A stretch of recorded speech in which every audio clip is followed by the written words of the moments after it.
Welcome to the Au. I'm your host, Beef Loaf. This show is being sponsored by our friends Punky's Pizza and Pasta, located at 2600 South Walls, my personal favorite eatery in the neighborhood. They have the best selection of pizza and pastas, as well as sandwiches and salads of any spot in Bridgeport. Currently, they have a terrific Monday Nights Only special. One medium cheese pizza for $12.99. No promo codes, no minimums. Just place the order after 3 p.m. You get one medium cheese pizza for $12.99. Toppings can be added, but for the normal prices. And tonight's a great night to do it, National Championship game. Hit the website, punkyspizza.com, for all your carryout or delivery needs, or to cater your next party. You can also call 312-842-2100. The Scarlotta family will take care of you. Punky's Pizza and Pasta. The 108ers are also hosting a live show Saturday, January 25th at 8 p.m. at Reggie's Rock Club, 2105 South State Street in the South Loop. Our guests are going to be Scott Merkin, Dave Williams from Barstool, and Herbie Lawrence. Tickets are $20 online. Go to 108.ing/live. That's 108.ing/live to buy tickets. Go get them now. They're running out. It's going to be this weekend. It's going to be a great party. Come and join us. The show is also powered by you, the 108, loyal 108 supporter. Please subscribe to our YouTube channel. Feel free to tickle the undercarriage in the process. Like, comment, turn on notifications, and most definitely super chat, because it's how we get paid, and it's how we continue to make the content you know and love. Tonight's guest.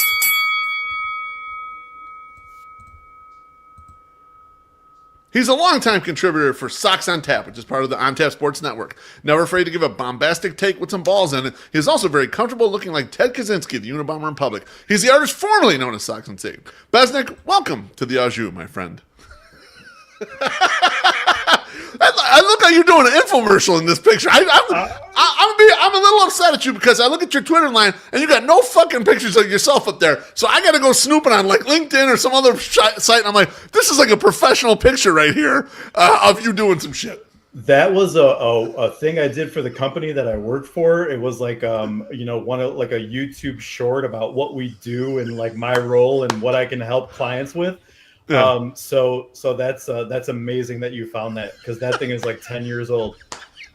So yeah, I mean, I don't put many pictures up there. I don't put many selfies. But is that on purpose, or you just like you're like, I'm a grown man, I don't need to put a fucking selfie up here? Because I often with myself, the other one-awayers make fun of me that I'm a little vain and I put a lot of pictures of myself up there, and I mean it's a little embarrassing. I gotta be honest, as a 46-year-old man, there's so many stupid pictures of my dumb ass. It's a lot of things, but like, I'm worried a little bit about work and people finding like pictures and stuff like that. I can't do any of like tasteful nudes like you do. But I love that stuff. And when you've got like the random collection of letters that make up my first and last name, like I can't really hide. You're like, no, that's another Besnik. That's not me. Like no one knows another Besnik. I guess that makes sense. It's very obvious. My last name is very common Hispanic Mexican last name, so it could be anyone out there. And at this point, everyone knows my name, fucking address. They probably know my social security number at this point. Got all my credit cards on hand. Who knows what the fuck they got? I got so much bullshit out there. I apologize. Before we get to talking some ball here, Trey, thanks for the drink. Appreciate you. Says I too check Fangraphs pages. Yes, thank you, Trey. Appreciate you. I'm drinking. Go ahead. I was gonna say I appreciate the Kaczynski comparison too, because like throughout my life I've gotten that a lot. Like, oh my God, you look like this guy, and it's like never anyone that I think I look like. So I add Ted Kaczynski to the pile. That's awesome. You don't really look that much like him, but I think one of the times I saw a picture of you, which was pretty rare, you had a hoodie on. And then I gave you some shit when you came over, when you were at the game. I gave you some shit there, and I had MSS looking at you like, yeah, it kind of does look like Ted Kaczynski. But he was high, so it doesn't matter. When is he not? That's correct. All right, let's jump right into it. I'm having you on because I'm a fan of your work. Not only your written work on Sox on Tap, but also your Twitter work. And this is where I see a lot of stuff out there. And first things first, us as people who cover the White Sox or think critically about the White Sox, one of the shiny toys that we've been given over the last 2 years, which haven't been many, is Brian Bannister. And you, for one, are willing to maybe push back or pump the brakes a little bit on a Brian Bannister. The floor is yours, Besnik. Why are we maybe overreacting or giving the guy a little too much credit too early in the regime here? Yeah, I would agree with that, and that's kind of where I'm going with a lot of those takes. I want to see more. I want to see more results, and I know some history. There's some history there too, and I get this reaction a lot online, like, ha ha, you don't know what you're talking about. You don't know who Brian Bannister is. Like, no. I know who Brian Bannister is. I know his reputation. I know what his successes are. I'm glad he's here. He's part of the Chicago White Sox, and I want them to be good. It's a good thing, right? Yeah, but I pumped the brakes a little bit, and here's a little bit of story time. So there is a person by the name of Craig Wallenbrock, and he was hired into the position of being like what Ryan Fuller is now for the White Sox. Okay. But for the Dodgers, I bet everyone loves hearing about the Dodgers, don't they? So I'm going to talk about them a little bit. So he was hired to be that guy and revamp their hitting program in like 2015. Okay. And he is credited with turning around the careers of like Raul Ibanez, Justin Turner, JD Martinez, Will Smith. All these guys give him a lot of credit. Yep. And the Dodgers eventually hired a couple of his disciples who now are the hitting coach and assistant hitting coach. They had to convince him to come work for the Los Angeles Dodgers when he already lived and is from LA, because he worked for a team as a consultant, as a hitting consultant, and he had a really bad experience. Take a guess at who that team was. I'm going to guess their home address is on 35th Street over here in Shields. 5th and Shields. So I don't know if a lot of people know that story. I hope that maybe it gets people to pump the brakes. The other thing is Chris Getz is really playing the Bannister card pretty damn hard. Yep. And he's doing it so early on before like you really have some wins to hang your hat on. And the other thing that I'm not going to buy, and I don't know if people are doing this yet, but I feel like it's coming, is, well, before Brian Bannister and everything after we hired him, any success is because of him. And I'm not buying into that. I'm not going to do that. Yep. And even like with Garrett Crochet and him adding his cutter to his repertoire, Bannister gave all the credit for that to Ethan Katz. Ethan Katz, right? Yep. So that being said, I am hesitant to just anoint this guy. And the Getz thing and hanging his hat on that as early as he's already doing it is, raises a little bit of a red flag for me. I mean, in fairness to Getz, it was the thing he had that he could hang his hat on or push a little bit. So but I hear you. It's like it's a little overused at this point in the process. We kind of had this argument on the 108 podcast a couple weeks ago when we were talking about we put up the board of like the White Sox operations, the Mafia family board. I'll put it up there for you guys right now. And we were talking about who will get whacked out first. And Teresi and I were talking about the potential of Ethan Katz getting whacked out, not because it necessarily did anything wrong, but the pitching program, the Brian Bannister pitching program, was 28th and 5th last year. It's not like they were even good. Like, and yes, if you want to, and MSS was trying to pluck. Well, they had some individual wins in there, and it's like, yeah, they did, but the overall thing was a big pile. It was garbage. Not the guy came in and, oh my God, now we got a league average pitching staff and there's a bunch of no names here. And so I agree with in premise here, but I would have to think it takes some time to turn over the group, to get ideas implemented and get people bought in on stuff, and then even maybe to draft some of these guys, For sure. And that's like where the most and lasting impact is going to be with his program. The Fuller program is like taking the people from single A to double A to triple A and instilling all of those habits early on in their career so that they're successful in the majors. But that's going to take 3 to 5 years. So that, in my opinion, it's going to take a while. It's not going to happen, this year or next year. And then, the other thing is they went from 29th in walks to 30th. So they didn't improve there. And then the Zips projections come out, and it's like a negative WAR pitching staff. The bullpen which is supposed to be the strength of the team this year. So I'm like, what's going on? What's going on, guys? Yeah, the bullpen was negative 1.6, and I saw someone in the comments said, "Is that a negative or a dash?" And I was like, so "Who sees that? Who sees got negative bullpen?" And even there is a game theory prospect there of like you would ride the winners and you'd get rid of the losers, and so even doing that would be hard. But seeing the projection of minus 1.6 like that is just like so soul crushing that There is no belief in a famous projection system. This isn't just some Yahoo putting this out there. This is a guy who I know bets on this, who I know sells data to teams, and he's putting this out there. It's probably the most famous projection system available. And he's like, yes, this is the worst bullpen I've ever fucking looked at. I don't think I don't follow it religiously, but I don't think I've ever seen a lower one for the team as a whole. Like, I think that was usually his is, even last year he had them with 60 wins. Yeah. And they were an outlier. They were unlucky. They should have had more wins than that. I get all that. But yeah, that projection is really low. I did not feel good about that. So hopefully we have some pleasant surprises this year. We'll see. Okay, the luck swings back our way. Let me get to a couple drinks here. Longtime guy, Husky Barrow says, cheers, fellas. Ben knows ball. That is correct. He does know ball. I don't know who Ben is, but go Ben. Ben Johnson, man. Everybody's got Ben on the brain. Oh, man. It's, what a day, right? The Bears getting higher, right? I look, White Sox got Will Venables, the hot girl to dance. The Bears got Ben Johnson, the hot girl to dance. I love it, man. It's crazy. It's not common for us, but hopefully it pays off. We'll take those off-season dubs. And then Jerry O'Sullivan says, Don Cooper, 1 World Series ring, Bannister, 0 World Series ring. So cheers, Jerry. Appreciate you. There you go. I did want to quickly flip over to Ryan Fuller. Ryan Fuller came in. He's going to be the director of hitting.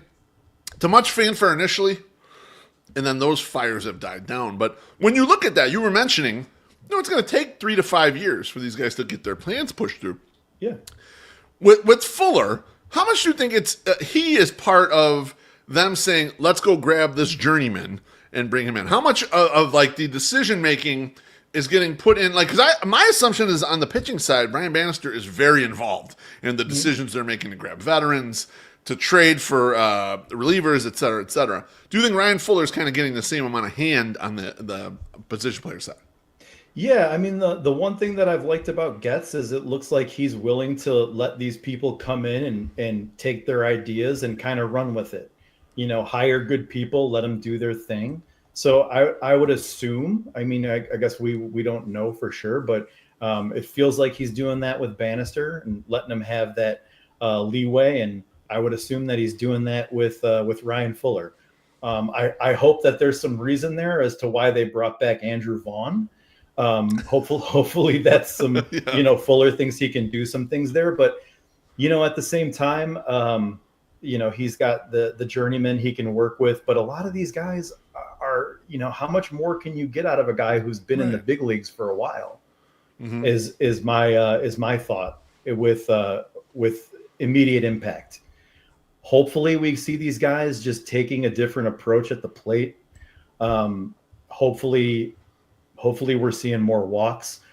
We'll see. I don't know what to expect because I'm kind of in the same boat with him as I am with Bannister. Yeah, understood. Now, you got into a little dust-up recently on Twitter, which I very much enjoy. I enjoy it anytime there's some drama on Twitter. The other 108 guys know that I like that shit. They don't enjoy it as much as I do. But anyway, the BP Top 101 prospect list came out. And there was some complaints from our local guys. You may call them fake prospect gurus about where Noah Schultz landed as White Sox prospect. I think he landed 30th overall. He did. He's the White Sox top prospect, but he was 30th out of the entire teams. So let me ask you this question. What was it about? Why was there so much consternation there about Noah Schultz? So, the local guys and our prospect gurus, real or fake, yes, have been touting him for a while, and Colson Montgomery for a while, and my favorite, Prince George Wolko. You can't criticize that guy without getting tons of heat on the internet. So when those guys are really pushed in my face, that's when my bullshit radar goes off. Okay. And I start taking it, going under the microscope with it. So Schultz is rated 30th. That's a good ranking. Absolutely. Okay? He's ranked 7th overall as far as pitching goes. And there's only one left-handed starting pitcher ranked ahead of him, Quinn Matthews for the Cardinals. So to me, I'm like, that's a good ranking. Everybody should be happy. But our local prospect gurus are unhappy with that and said he should be higher. So I'm like, well, and it's like, well, maybe. And then like, let's just look at this game log. And he's 6 days rest, 7 days rest, sometimes 8. And he's only pitching 4 innings at a time. And like, yeah, okay. He threw out the first pitch of the game. So yeah, he made the start. But this guy was basically a glorified reliever. Okay, 4 innings at a time. That's not a thing. So I responded to Elijah with that and pointed that out. And I asked Jarrett Seidler, who is a Baseball Prospectus staff writer, and he's the guy that leads their rankings. And I don't know if a lot of people know this, but like 30% probably I'm just taking a guess, of Baseball Prospectus's content is free. You just need a login and password. That article that I posted, that was free. Right, it's free. I don't know that a lot of people know that. Yeah. I asked him on actually Blue Sky, and I'm like, what's the reliever risk for Schultz? And he said I'm like, is it mild to moderate? And he's like, higher than that. So okay. I tagged him in that reply, and I was surprised. He actually responded, and he was like to Elijah and was like, yeah, man, the usage there and converting him to a starter based on where he's at now is going to be pretty tough to do. And that's why he's ranked where he is. Like, he's ranked correctly. And 30th is pretty good. And the 7th prospect best minor league pitcher is pretty fucking good. Let's be happy about that, okay? Yeah, don't disagree. And you realize the kind of the hurdles that are still left there, right? It's kind of shortening up the amount of rest time, lengthening out a little bit. I think there was some concern too about the shape of his fastball and how well that was going to play. So it's not like it was, okay, you have Dwight Gooden, 19-year-old Dwight Gooden ready to go and bringing him up. Like, every pitcher has some things they got to work on a little bit. And so right. I think that's reasonable. Like it seems like all of it seems reasonable to me. Like now this year they start throwing them every 5 days, which allegedly I've heard is the plan. Even though I heard the innings total was they're only projecting 110 or something like that. I was like, come on, baby, let's stop babying this kid. Let's push it a little bit. Let's go. Right, and I mean, what does that even math out to? Like a minor league pitcher makes what, 25 starts, 26 starts? Yeah. So what are we? So you're back at 4 innings again? Like, back at 4 innings. Right? Yeah. It's like what's the point? I don't really get it. Let's rip the Band-Aid off, take the training wheels off, and push this guy a little bit. Yeah, I mean, eventually you have to see if the guy is going to be a big-time major league star, and you got to start doing it. I read a bunch of the stuff on the pitch data that's come out. MLB did a half-ass version and threw all that shit out there, and I read Passan's thing. But inevitably, and I'm a big Joe Sheehan guy too, inevitably, they got to start letting these guys pitch more is the bottom line. Let them pitch longer. Right. Yeah, and everyone still gets hurt. Doesn't matter. Fucking lengthen them out. Let's see some of these top guys pitch more. And so I'm a little, at least so far, what's come out for this season, 2025 season, the plan for Noah Schultz, I'm a little discouraged. I wish they were being more aggressive with him.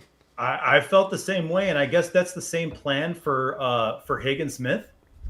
I mean, I don't know for sure. Yeah, I thought I saw that in Fegan's article. Like they were thinking the same thing. 5 days rest is great. 110 innings, I don't know. That feels light to me, especially for 2 guys that a lot of the fan base has already called an ace. Right. And that's another thing that's killing me is, we're doing it again. We're already banking on these guys becoming like MVP caliber things. I saw one person say that Chase Mydroth is Dustin Pedroia light, and Dustin Pedroia was a fucking former MVP on a Hall of Fame trajectory before he got hurt. Exactly. Yeah, I'm like, guys, this isn't a premium prospect, and if he turns into like a good utility player, that's a fucking win. Take it easy. Well, that was like this past year when I was getting into a little squabble about Brooks Baldwin and someone comparing him to like Luis Ariz, and I'm like, bro, if you get 2 Brent Lillibridge 2011 seasons out of this guy, you got a fucking miracle here, baby. We hit a home run. Yeah, exactly. You fucking killed that. It's amazing he's even in the big leagues yet. And Ian Eskridge in the comments says, yeah, Schultz almost threw 100 last year, so 110 is silly. Yeah, I'm curious if the 110 just means we'll rush it to 110 in the minors and then decide, is he going to come to Chicago in August or something? Like, I don't know. That would make some sense. Like, that I could kind of see. But, 110 for the whole year, you're right, is way too little. Yeah, way too little. All right, those guys. Yeah, absolutely got to push them a little bit. Now you're a fan of adding some fringy roster guys. to the White Sox, but maybe not the ones they're at. I think you probably fall along the lines of I heard Dan Zimborski talking about how it was kind of a waste for Andrew Benintendi and Andrew Vaughn to a lesser extent and all these guys to keep playing on the White Sox roster. They should be throwing guys in here with some upside or something that's untapped potentially. And the guy you brought up is a personal favorite of mine, Stone Garrett.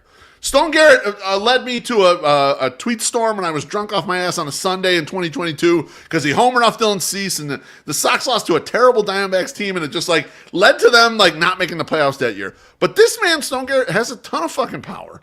And I guess my question for you is specifically about him and then more broadly, do you think Getz and crew are not being aggressive enough in grabbing some of these guys that potentially have some untapped potential to throw on this roster and guys with some control that you can hang around for a little bit as opposed to the way they're plugging with the Talkmans and the Slaters of the world? Right. So like a lot of those guys that you can pick up off the waiver wire are, the guys that we're kind of talking about, like a Stone Garrett who might have some untapped potential, like have that team control and are cheap and those teams want to keep them if they have a spot for them to give them reps. Mm-hmm. So you're going to have to maybe part with someone who might hurt a little bit to trade to get one of them. And I think that maybe that's the hesitation there. They're aggressive on the waiver wire. I like the Corey Julks pickup. I'm like, yeah, that's one of those guys. Didn't work out, but I like the thought process there. But then you've got like Jacob Amaya, who I'm like, I think we know the bat is cooked. Yeah, it's glove only. That's a glove only player. That's a glove only play. And then like Nick Senzel was like the biggest head scratcher. Like, dude, this guy's been in the league for 6 years. He is what he is at this point. Yeah. So there's not a lot of those guys either, right? Like a Stone Garrett type. But see what it would take to get some of those guys. I'm drawing a blank on some of the people that are out there.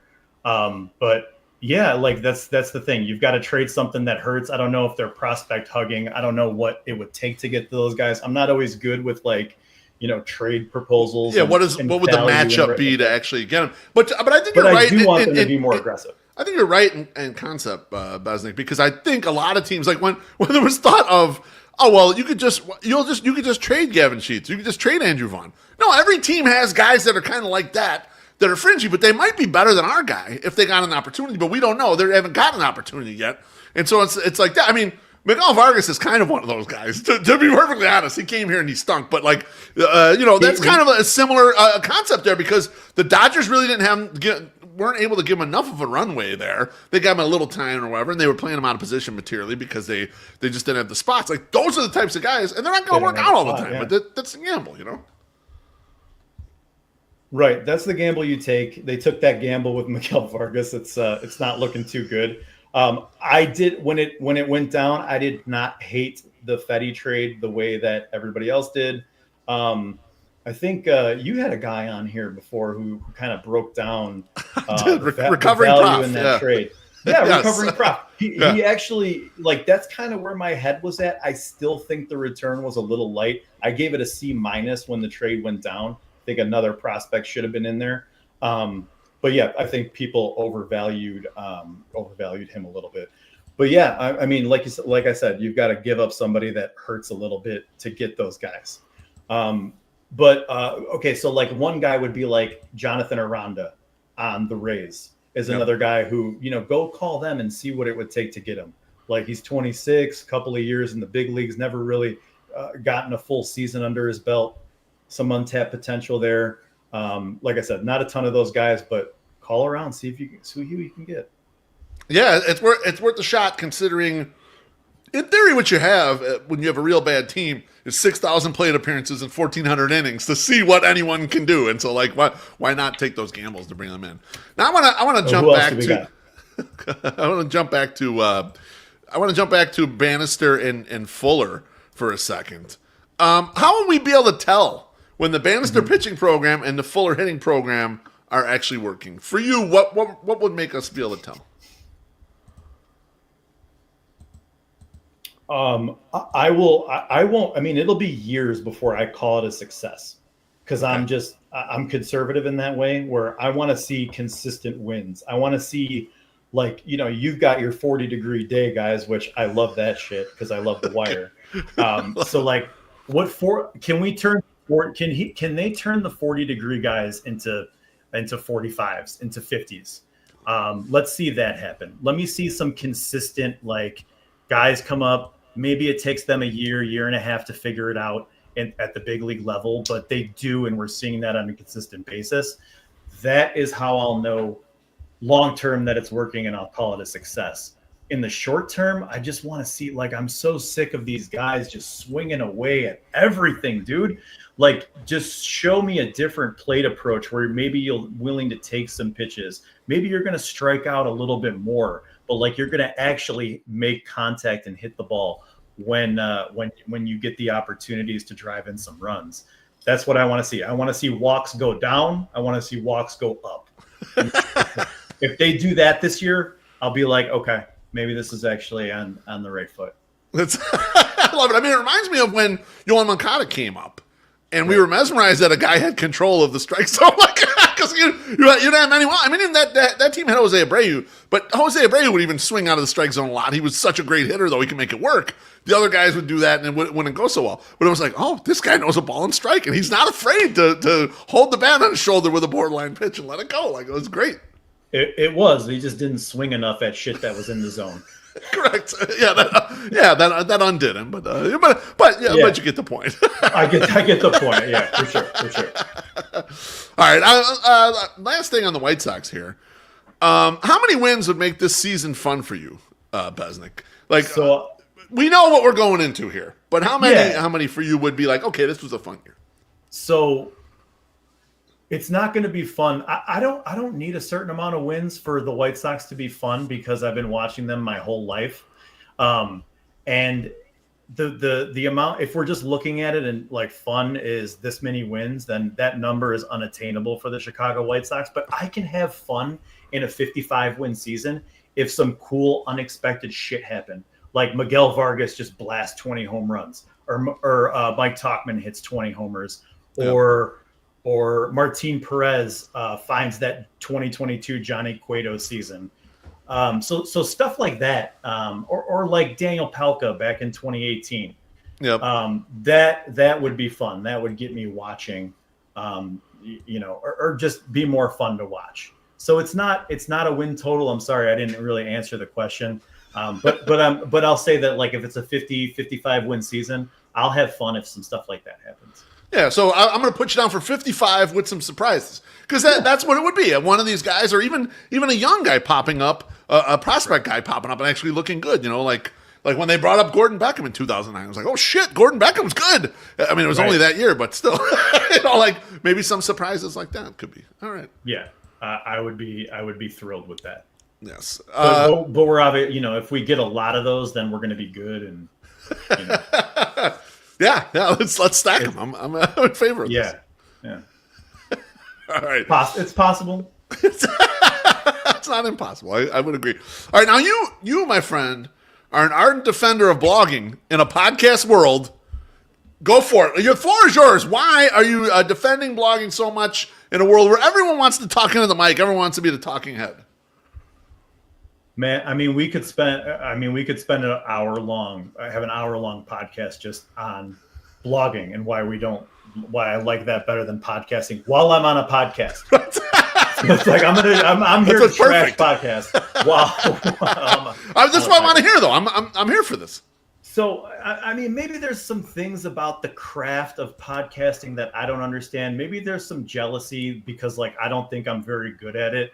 But like, to me, when I there's a couple of things. Like, when I read a blog and a good blogger is a good researcher, and researching is a skill, and putting those ideas out there just there's some more of a lasting impact to me when a blogger is able to put that out there. Like you guys always do every year, the trade with every single team. And I love that because I'm like, there's a couple of guys here I've never even heard of. So, it piques my natural curiosity. It feeds that. Mm-hmm. I don't know. Maybe I'm just old and like, I've aged out of like what is what is wanted right now because of those things, because of short attention spans, whatever you want to call it. Yeah. But I don't think blogging is gone. I don't think blogging is dead. No. I was looking around at this, and it was like it was GoDaddy.com was saying that their people did some study that, and 77% of the respondents to this poll or whatever it was said that they still read blogs. In the sports world, I don't, it'll always have its place. Podcasting will always have its place. It's not going to go away. But that's really the main impact of it for me is it brings out those things, and I'm able to incorporate in a blog. I guess you could do this in a podcast as well to some extent, but like I can bring a tweet from you into that. I can link back to like Socks Machine. I can bring in someone's tweet from like Joe Sheehan or something like that to like kind of bring together what I'm thinking and then give my take on it. Whereas like the thing I see online or when I ask people about like podcasts or what they prefer, and it's usually like, well, I can turn the podcast on and keep it on in the background while I'm doing chores and I'm scrolling through the internet. And I'm like, okay, you're not really paying attention to what you're hearing. Right. It's just noise. It's just noise. Like when I do that, I put on music. Okay. So, right. Maybe it's just like a personal preference thing. I think you reach a wider audience, like depending on the algorithm and the Google search and like what you hit on and all that, all that nonsense. So there's a whole lot I think that goes into it. And like my meatball take about it is like, it's real man shit. Okay. Like it takes some dedication and patience to sit down and fucking write a blog. Okay. And like, I don't know if did you see the clip of the Detroit Lions blogger who was like going off about like the Redskins, you're coming into our house, and like total blowhard, just like being like, you have no idea what's about to happen to you in these next 60 minutes. You're not stopping this. Like sometimes I get fired up and like, I might like, write with a clenched fist like that. And then I'll go back and read it. And you're like, dude, what the fuck was that? Delete all that shit right now. Do not hit publish on that. Do not hit publish on that. So that's those are the things. And plus, like, I don't know. I think a lot of people, you and your buddies go to the bar and you have this great conversation, your sports banter, and you love it. And you're like, we want to have a podcast. And like those conversations, I think what people forget is like, there's like 10 good minutes of talking in those conversations. That's correct. That's not a show. Okay. You can't make a show out of that. So like they come on there and they do like 10 good minutes. And then it's like, okay, now what do you got? And it's like, okay, like baseball, beer, and bullshit. Your bullshit better be pretty fucking good if I'm going to keep listening to this. So that's a big part of why I think like people don't stick with it or they fail. I also like when I'm scrolling my timeline and I see one and I click on it and I'm like, what's going on? And you get a lot of like, okay, what's your take on this? Cool. What's your take on this? Cool. What's your take on this? And that's like the topic of discussion. There's no like discussion between the guests. Right. It's not a real conversation. It's just idle thoughts individually, which are no good in my opinion. Right. Yeah, that sucks. Right. And while one person is talking, everybody else is looking at their phone. And I'm like, if it can't keep your attention, why should I give a shit? 100% that. And if I can add, it's I mean that is my pet peeve when I see stuff on the timeline. It's just there's not enough there. There's just not enough there. But Besnik, I love all this because I've said this on the 108 podcast before, maybe here on the Au too, is that more people come back to me with ideas that I put in a blog than anything I've ever done on a podcast. People don't remember a lot of that stuff. They don't latch onto it in a way in which a blog allows you to do it. And even further with that, I consider them two different weapons. Well, I might write a blog, and it might be a real fucking banger, and we don't even talk about it in the 108 podcast because it's just not for that medium. Or maybe it doesn't latch onto my co-hosts so well and that we could have a real conversation about it. Because what you mentioned, too, about the what's your take? We've been trying hard to get away from that shit. We've been trying hard to get into let's be conversational. One guy starts on some shit, interrupt him and get in there. And if you got a counterpoint or you want to add on to theirs or whatever, make it like we were talking to each other, not this is just some setup and you're doing like, oh, it's your turn to talk. It's your turn to fucking talk. So I think there's a lot of value to it. I think I agree with you that not a lot of people want to sit down, give some cogent thoughts and push through it. And also there's a level of being afraid to step out and like really say some shit or say something that's contrary to what everyone else is thinking out there. I don't have that bone in my body, and neither do you. So we're both fine doing that shit. With like, I don't agree with anything anyone said. Fuck them, and I'll put it out there. But I think in order to get right spice of life, you need more people like that to say, wait a minute, I don't agree with that. And when someone like goes the opposite of my thought, that's something I'm really interested in reading because I'm like, okay, why? Why do they think that? Why does someone who's seemingly reasonably intelligent think the polar opposite of what I think? I must be fucking something up here, and so makes it more interesting. But the two arts are different in a way in which, and I think, I mean, I've long thought the people that do podcasts, they don't prepare in a way that it makes it as entertaining enough for the audience. Like, I think there's a lot of drivel out there, and like. But I mean, that's a separate thing. And sometimes we're very guilty of it, the 108ers, or we just have a bad show where it's like, fuck, we didn't hit on any of our cylinders there. We fucked everything up. And so, but blogs, you can be a little more consistent and a little more concise. You got a chance to go back through and edit it. A chance to say, that idea just doesn't work when I got it down. I'm never going to post this, that sort of shit. And I don't know if you, like, do you go back to, like, old podcasts to, like, go through something? Because, like, I'll go back to old blogs that I wrote that I remember specifically because there was like an idea that I felt like really good about. And I'm like, did I come through? Like, do you, and sorry to like start interviewing you, but like, do you do that with podcasts? Not as often. We do that occasionally. Like Treasy and I will be like, hey, we talked about this 6 months ago. What? Let's pull that, or let's bring the ideas back, and we'll revisit the shit. But it's a lot easier in blog form. And we always say that too. If you're gonna make some sort of fucking prediction about something, a major prediction, put that shit in a blog and make sure it's there forever, so that it's time stamped. This was the date I said this shit was going. That's like betting on. I bet on the over 49.5, and I wanted to make a big deal out of it. I'm gonna bet $1,000 on this fucking thing. That's a blog. I got about 20 tweets out there. When it loses or wins, my ass is going to be on the line because it's going to be perfectly out there for everybody to see. Let me tell you something before we. Or I could go on about this forever, but you had one in 2023 around the deadline where you put it out there that the White Sox should be buyers, and I shared the similar thought, and because it was like.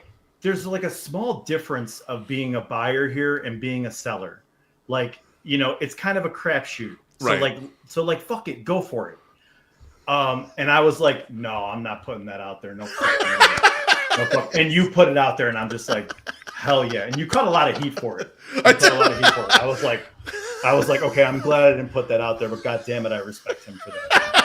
Appreciate that, best. Yeah, it was like, I think it was maybe in May or June, so it wasn't quite, because it was they got off the slow start, and I was like, you start buying right now because this is your last chance. The window's closing on this group. These guys ain't gonna be, and there was a bunch of guys rolling off, Giolito and all these guys, and I'm like, you have a barren farm system. They had Colson Montgomery, and that was it. I was like, fucking trade Colson Montgomery for as much shit as you can get back, and let's try to run with it.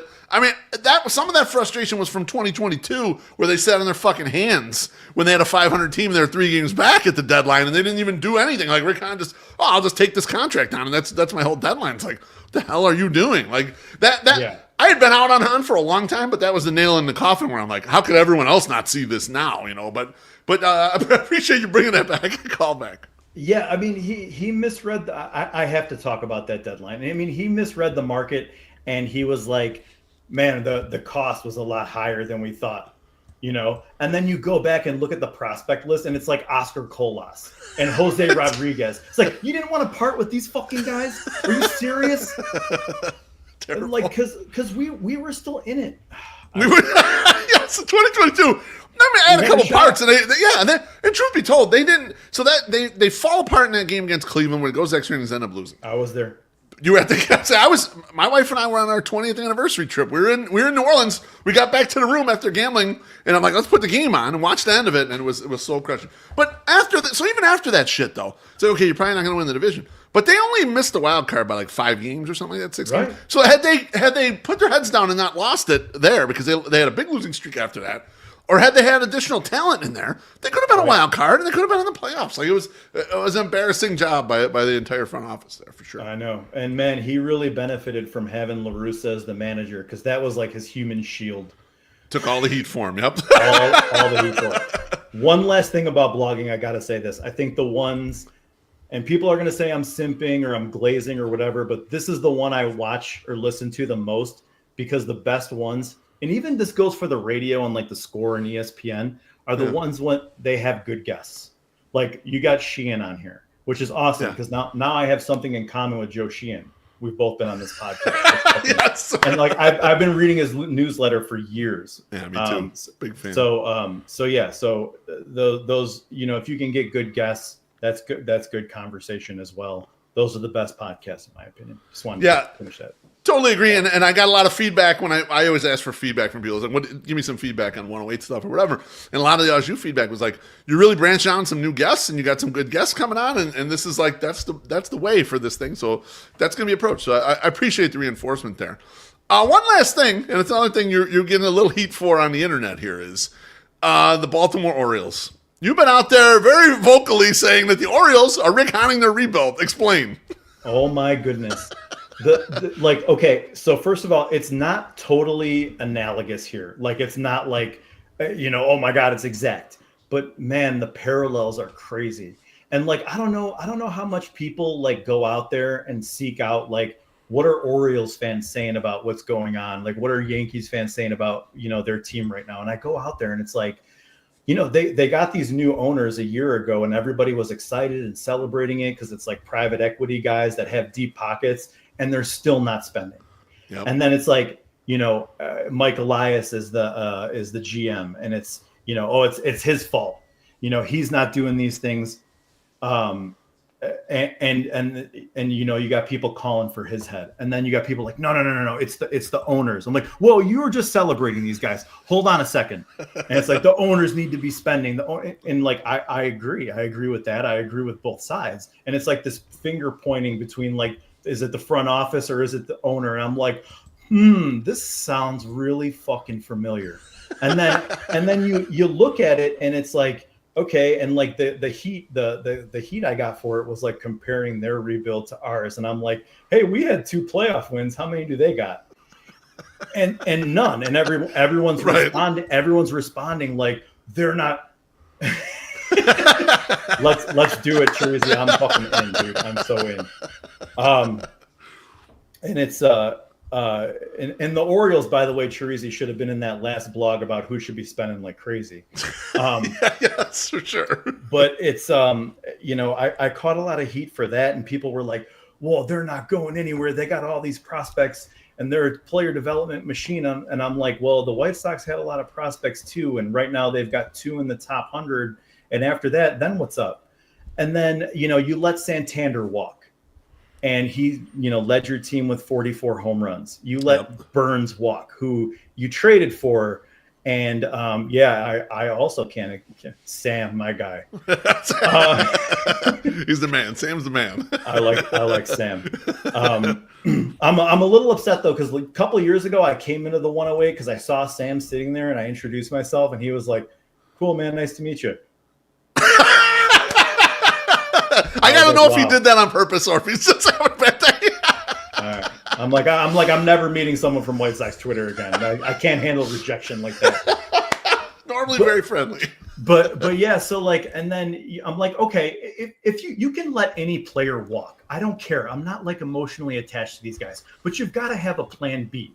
And it's like, okay, we let Carlos Rodon walk. You replaced him with Vinny Velo. All right. Like, and don't get me wrong. I like Vinny Velo. He's my guy. But like, you got to have something better than that. And then they go out and they replace him with Charlie Morton and Sugano from the NPB, who's 35, who had a career year, and he's like trying to cash in on it. I'm like, okay, good for him. Right. But like, this is what you're doing. No, it's not a solution. This is what you're doing in your contention window. And then you sign Tyler O'Neill, who like you're lucky to get 100 games out of him. And in the process, you block your prospects who you won't also trade. So like make up your fucking mind. So like, I don't know. And to be fair, let me just say this. Like if their goal is to be the Rays and like trade these guys when they get expensive for more prospects and start over again and just like keep the consistency of like being a contender every year. Right.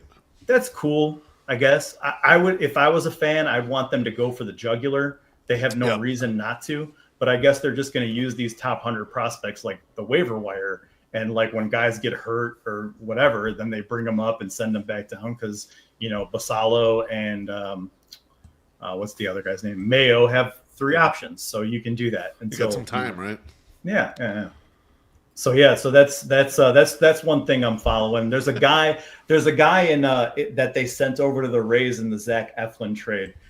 His name's I'm not sure his first name. His last name is Baumeister. Okay. And he was a pitcher in their system who had, you know, like most prospects, right? Like he's got great stuff, ton of potential, but he walks everybody and he's like 6 walks per 9. And again, to be fair, the Rays do this to fucking everybody. So don't trade with the Rays is the thing. He goes to the Rays. His walks per 9 drop by 4. He's got a whip under 1 and his ERA under 2.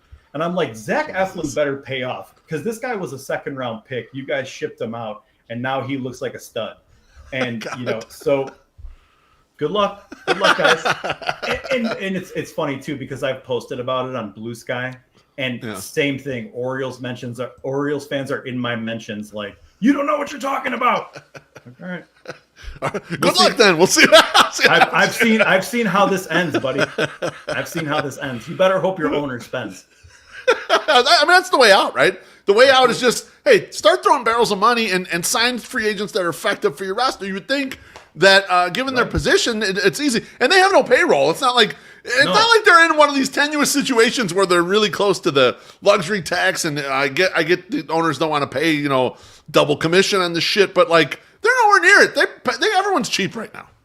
Right. Everyone's got their TV hangups and all that stuff. And the lockout is looming in a couple of years, which is, I don't know how that's going to go. That's looking like it's going to be ugly. So I mean, and then you got everybody complaining about the Dodgers. Well, the Dodgers are like, hey, if you're going to leave these guys out there, we're going to go fucking get them. Like, you know, no one else is trying. So let's do this. Yeah. They're cobbling them up. Yeah. Well, Besnik, thanks for providing your insight on being overconfident in Brian Bannister, the prospects, why fringe players with upside make sense, and how can we tell if Getz' plan's working? Remember, we ain't trying to be right in the show. We're just trying to understand. Anything you want to plug before you go? So, Sox on Tap and On Tap Sportsnet, looking for people. You want to write about Chicago sports. I know our teams are fucking terrible right now, but if you want to write through their resurgence, the Bears got Ben Johnson, we've got Will Venable. We can only go up. So apply within. Reach out to Tony Marchese. Shout out to Tony. And the other thing, the SABR, the Society of American Baseball Research, they have a book coming out. We're going to party like it's 2005 this year. We all know that. They've got a book coming out next year. Or the fuck am I talking about? This year. In the next couple of months, that is going to coincide with the 20-year anniversary of the 05 team. It's going to go, you know, you got game stories, bios, people's opinions that were there. Yours truly has an article that is getting published in that book. Nice. So when it comes out, check it out. It's a bio on somebody who is close to the team, not a player, who everybody really, really loved. And it was really fun to write and research this guy's life. So I hope you enjoy it. It's nothing earth shattering, but it'll be in there and something that I'm really proud of because, you know, that means more to me in Chicago sports than anything else. Because however you want to slice it, unfortunately, being a White Sox fan is just like part of who I am. So check out the book when it comes out. Thanks for coming on, my friend. Good to talk to you. Take care, buddy. Bye-bye. That was Besnik. That was great. That was terrific. Exactly what I was hoping for with that discussion. We got to have him back soon. I'm sure we'll get into some more bullshit. Next week's guest, I'm going to have my guy James Fox on here. We're going to talk about the White Sox rebuilding the international side of their organization. But I want to dreamcast a little bit. I want to talk about what we would like to see, not necessarily what we know of right now, which isn't a lot. But I just want to go down there and see what, and then I also want to talk some big picture stuff with the White Sox. Thanks to Punky's Pizza and Pasta and all the 108 families up in the YouTube comments. Appreciate you smashing the like button, comments, and of course, drinks and tips. See you on Thursday for the 108 podcast. Bye bye, and I love.